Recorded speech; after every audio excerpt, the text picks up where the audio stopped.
जय Bhim. Good morning to all. सभी को नमस्कार। आज 6 दिसंबर है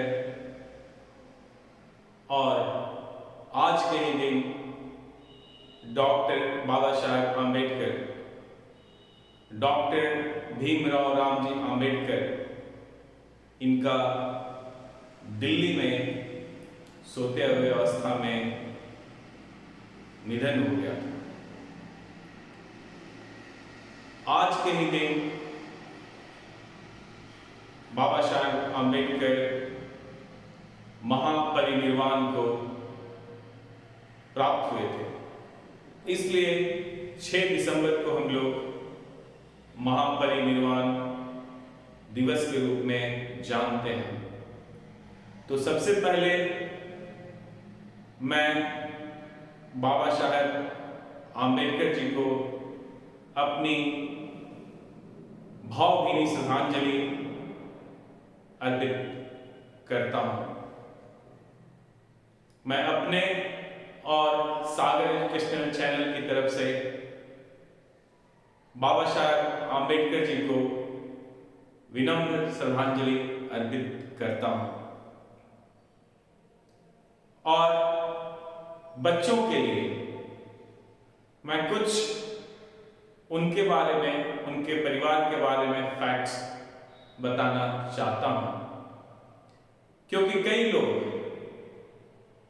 बाबा साहब के बारे में, उनके बचपन के नाम के बारे में, उनकी माताजी के नाम के बारे में, पिताजी के नाम के बारे में जानना चाहता है। तो आइए हम लोग कुछ भारतीय संविधान के रचयिता, भारतीय संविधान के जनक डॉक्टर बाबा साहेब आम्बेडकर के बारे में जानते हैं। बाबा साहेब आम्बेडकर का जन्म मध्य प्रदेश में, मध्य प्रदेश के महू नगर सैन्य छावनी में 14 अप्रैल 1891, 14 अप्रैल 1891 को हुआ था। ये अपने माता पिता रामजी, मालोजी, सकपाल एवं माता भीमाबाई के सबसे छोटे संतान थे, 14वीं संतान थे। यानी राम जी, मालू जी, सकपाल जी को 14 संतानें थी। उनमें से सबसे छोटे हमारे, हम सब के प्यारे डॉक्टर बाबा साहेब आम्बेडकर थे, जिन्हें लोग भीवा के नाम से जानते थे बचपन में, भीवा। बाबा साहब आम्बेडकर, इनके दादाजी का नाम मालोजी सकपाल था और ये इनका जो पारिवारिक गांव वो आम डवे कोंकण क्षेत्र में, यानी महाराष्ट्र के कोंकण क्षेत्र में एक गांव है जिसका नाम है आम डवे, वहां के रहने वाले थे। बाबा साहब महाराष्ट्रियन थे और जब इनका नामांकन इनके पिताजी के द्वारा हाई स्कूल में करवाया जा रहा था, तो उस समय इनका नाम रखा गया भीवा रामजी आम डवेकर।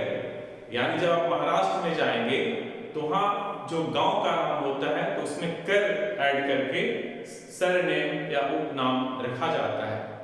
तो आप देखेंगे इनके दादाजी का या इनके पिताजी का जो सरनेम या उपनाम था वो था सकपाल, लेकिन इनके पिताजी ने इनके उपनाम को परिवर्तित करके आम डवेकर रखा।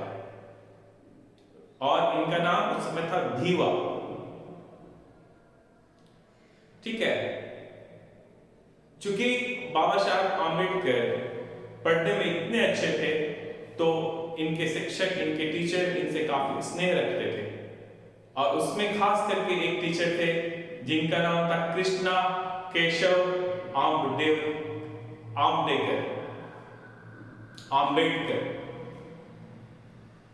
कृष्णा केशव आम्बेडकर। तो ये जो टीचर थे, ये जो शिक्षक थे, उन्हें भी बाबा साहब आम्बेडकर से काफी स्नेह था, बहुत ज्यादा स्नेह था।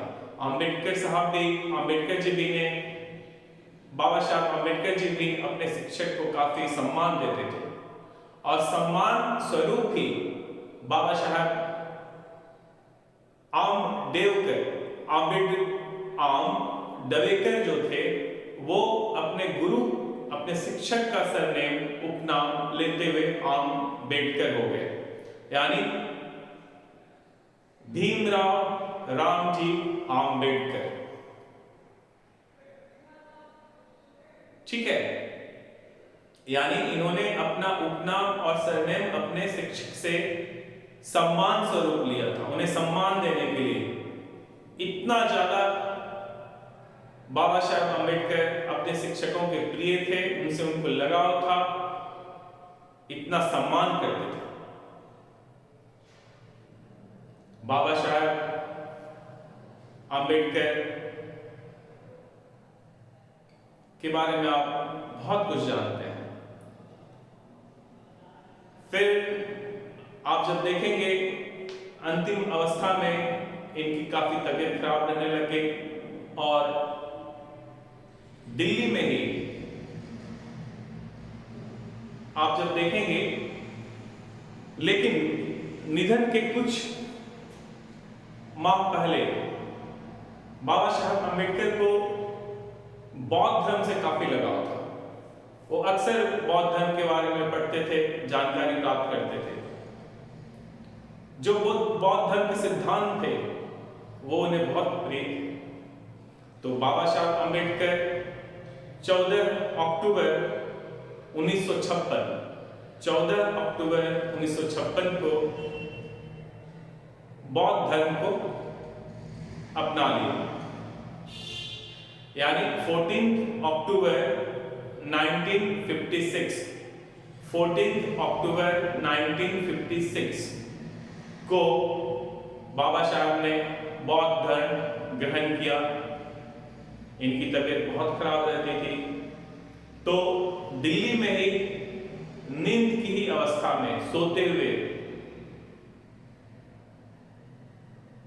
6 दिसंबर 1956 को 6 दिसंबर 1956 को इन्होंने महापरिनिर्वाण को प्राप्त किया।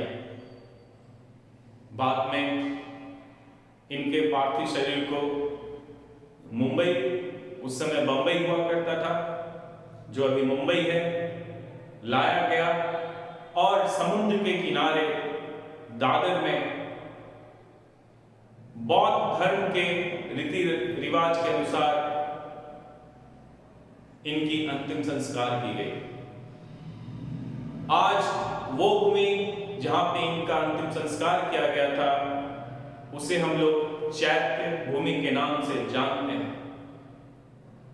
आज 6 दिसंबर है। यदि आज के दिन आप दादर जाएंगे तो आपको पांव रखने का चीटी सा सैनिक की भी जगह नहीं मिलेगी। इतने लोग, इतनी भीड़ वहां पे अपने बाबा साहब आम्बेडकर जी को श्रद्धांजलि अर्पित करने के लिए आती है।